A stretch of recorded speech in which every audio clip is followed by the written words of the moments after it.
হেমতাবাদের বেআইনি জমি অধিগ্রহণ কাণ্ডে হুঁশিয়ারি দিলেন কামতাপুর স্টেট ডিমান্ড কাউন্সিল। উত্তর দিনাজপুর জেলার রায়গঞ্জ হেমতাবাদী ভূমিপুত্র রাজবংশী মানুষদের জমি অবৈধভাবে দখল করার ঘটনায় প্রতিবাদ জানিয়েছেন কামতাপুর স্টেট ডিমান্ড কাউন্সিল। শনিবার এই নিয়ে সাংবাদিক বৈঠক করেন সংগঠনের কেন্দ্রীয় কমিটির সদস্যরা। সাংবাদিক বৈঠকে কড়া হুঁশিয়ারি দিয়েছেন এদিন। তারা জানিয়েছেন, অবিলম্বে পুলিশ প্রশাসন আইনানুগ ব্যবস্থা গ্রহণ করে দোষীদের কঠোর শাস্তির ব্যবস্থা না করলে সংগঠনের তরফে বৃহত্তর আন্দোলন করা হবে।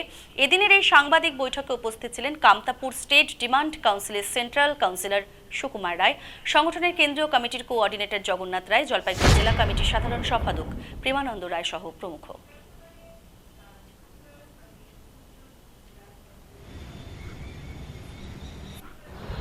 ধন্যবাদ।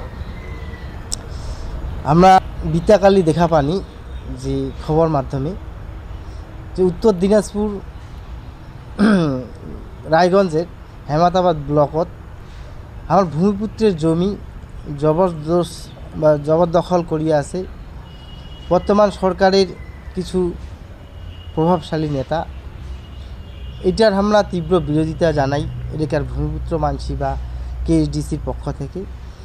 যেভাবে হামাক উমরা নিঃস্ব করে দিছে সেই কলিকাতিয়া সরকার, আজিও উমরা সেই পুরোনা ইতিহাস যদি দেখি যাই যেমনভাবে হামাক বিগত দিনগুলাত হেনস্থা করেছে, বর্তমানেও উমরা রাজনৈতিক ক্ষমতা খাটাইয়া আজিও উমরা আমার ভূমিপুত্রের জমি কিন্তু কাড়ি নেছে। তার জন্যে এলাকার ভূমিপুত্র মানছিলা একজোট হয়ে আমরা সেটার বিরোধিতা এলাকার মানছিলা করছে। যদি সেটা আইনত বা প্রশাসন যদি এটা তদারকি না করে, কেএসডিসির পক্ষ থেকে আমরা তীব্রতর আন্দোলন আমরা গড়ে তুলিমু। এটা আমরা কেএসডিসির পক্ষ থেকে আসলে একটা বার্তা দেওয়ার চাই। ধন্যবাদ। ছবি হলে কিন্তু ভালো হইলে